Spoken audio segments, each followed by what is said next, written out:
Good morning students, welcome to Vardhan e-learning classes chapter 2nd memory and storage devices.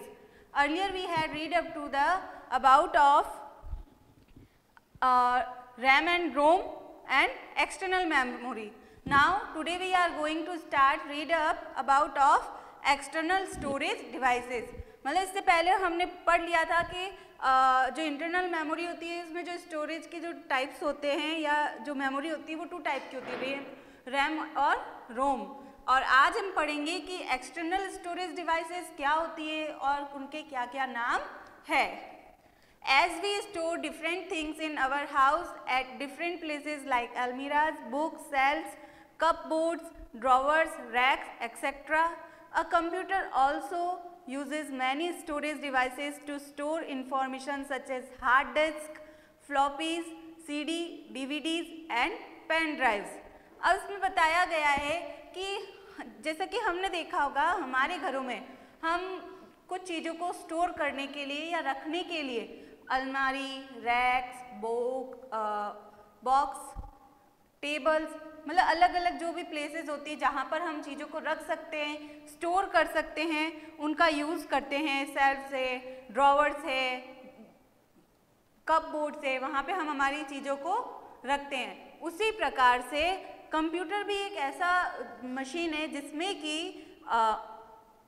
Information को store करने के लिए अलग अलग स्टोरेज डिवाइसेस है. मतलब computer also uses many storage devices to store information.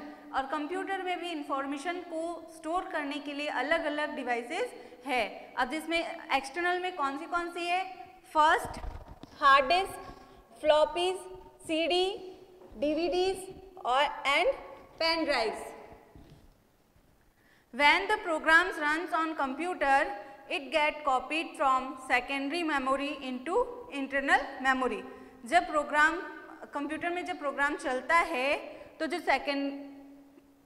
Secondary memory होती है it get copied from secondary memory into internal memory. More time is required to get access to data from secondary memory than the internal memory. internal memory की तुलना में secondary memory में जो हमें अधिक time लगता है, एक्सेस करने के लिए अधिक टाइम लगता है. अब आज हम जो एक एक्सटर्नल स्टोरेज डिवाइस है उसके बारे में पढ़ेंगे, वो हार्ड डिस्क है, और बाकी की जो डिवाइसेस है उनके बारे में हम कल पढ़ेंगे नेक्स्ट क्लास में. Hard disk. The hard disk store large amount of information and data. अब जैसा कि हार्ड डिस्क है, आपने इससे जो प्रीवियस क्लासेस थी उनमें आपने पढ़ रखा होगा हार्ड डिस्क के बारे में. जब आप कंप्यूटर लैब में आते हो वर्क करने के लिए तब भी आपने हार्ड डिस्क का नाम सुन रखा होगा. हार्ड डिस्क कंप्यूटर में एक मेन स्टोरेज डिवाइस होती है जिसमें कि लार्ज अमाउंट यानी बड़ी मात्रा में इंफॉर्मेशन, डेटा, इन सबको स्टोर किया जाता है. This is also the main storage device of the computer. और ये कंप्यूटर की एक सबसे महत्वपूर्ण स्टोरेज डिवाइस भी है. The hard disk is located inside the CPU. और जो हार्ड डिस्क होती है वो कहाँ पर होती है? CPU के अंदर. located inside the CPU. Data can be recorded both side of the disk.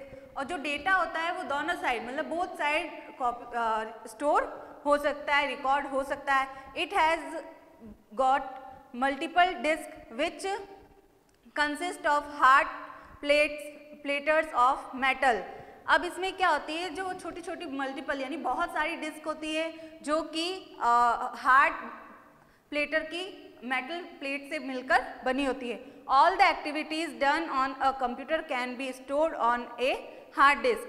अब जो आप कंप्यूटर में जो भी काम करते हो, फर्स्ट आपने जितना भी कंप्यूटर ऑन करने के बाद जितना भी काम किया है वो सारा फर्स्ट कहाँ पे जाके स्टोर होता है? हार्ड डिस्क में. अब अगर हम पूरा एक बार शॉर्ट में समझे तो ये है कि जो एक्सटर्नल स्टोरेज डिवाइसेस है उनमें है hard disk, floppies, CD, DVDs, pen drives, और उसमें सबसे महत्वपूर्ण जो स्टोरेज डिवाइस है वो है हार्ड डिस्क. क्योंकि जो हार्ड डिस्क होती है उसमें बहुत बड़ी मात्रा में आप इंफॉर्मेशन को स्टोर कर सकते हो. Thank you. Have a nice day. If you have any problem, please contact me.